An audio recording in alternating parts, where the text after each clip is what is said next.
This was 8 years ago, when I worked at a megaplex movie theater in Orlando. It was a summer day, and I was tearing tickets. Usually ticket rippers switched off after 2-hour shifts, but I enjoyed getting paid to just stand at the podium, doodle on theater schedules, and pretty much do nothing, so I usually volunteered to just rip tickets for my entire 8-hour shift. Anyways, it was summer, and it was a particularly hot and muggy day in Florida, so a lot of the female customers were wearing short shorts, tank tops, etc.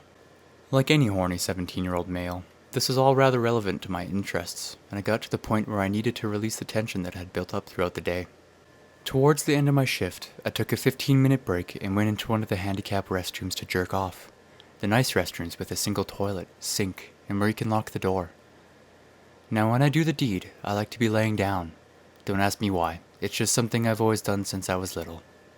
I guess I like to be able to stretch out my legs and I can finish quicker that way. Since time was of the essence here, when I got to the handicapped restroom, I laid out on the floor and proceeded to jerk it. They clean the restrooms regularly, and I'm not much of a germaphobe, so the fact that it was a restroom floor wasn't an issue. Anyways, I guess in my haste in getting in and getting off, I didn't properly lock the door. To this day, I don't know why the door didn't lock. I can only assume I didn't turn the latch all the way. About halfway through my jerk-off session, the door opened, and one of my female coworkers came in to clean.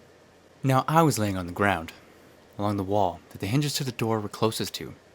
So when she opened the door and pushed it inwards, she didn't see me at first because I was hidden on the other side of the door. She managed to enter the restroom without seeing me laying there on the floor behind her with my pants down. I knew I was dead in the water, and it was only a matter of seconds before she would turn around. So I had to think fast. At the time, I had recently watched some CNN documentary about kids with epilepsy. As the girl turned, I started convulsing on the ground and pretending to be having a seizure. The girl yelled, "Oh my God," as I just lay there shaking violently on the ground and staring off into space. She ran out of the bathroom and started screaming in the lobby for someone to help. As soon as she stepped out, I quickly pulled up my boxers to at least conceal my penis. Luckily, the sheer terror of the door opening killed a good 75% of my erection on the spot, so I like to think it didn't look like I had a boner. On the bathroom floor, I debated how to proceed. I knew people would be entering any second. I then realized I was at the point of no return. The assistant manager of the theater soon burst into the bathroom, and I continued to convulse on the floor. He kind of just knelt by my side and put his hand on my shoulder as I continued to shake there like an idiot. I mean, there wasn't much he could have done. An ambulance arrived in literally 3 minutes. When the paramedics came in, I decided it was time to snap out of it, and so I stopped convulsing and just started to grovel on the floor and pretend to not know where I was. They put me on a stretcher and wheeled me through the lobby to their vehicle. A good-sized crowd had formed at this point. They were about to take me away in the ambulance, but I got off the stretcher and insisted that I was fine. I made up some story about having had seizures my entire life, and that this happened to me a couple times every year. I kept insisting that I was fine, and was able to talk the paramedics into leaving. The theater had my mom as an emergency contact, so she eventually came and took me home. I could never tell my parents what really happened, so to this day, they think I really had a seizure.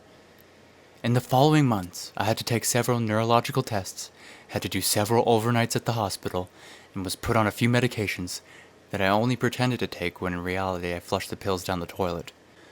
Thank God for health insurance.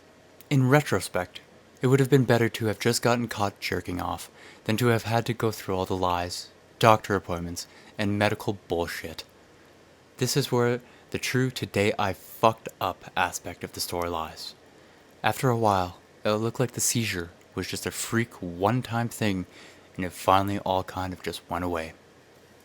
I ended up working at that theater for another couple of years, and people were always really nice to me and thought I was just some poor schmuck who had a seizure while trying to take a shit. Too long, didn't listen. Pretended to have a seizure to get out of getting caught masturbating at work. Today, I fucked up.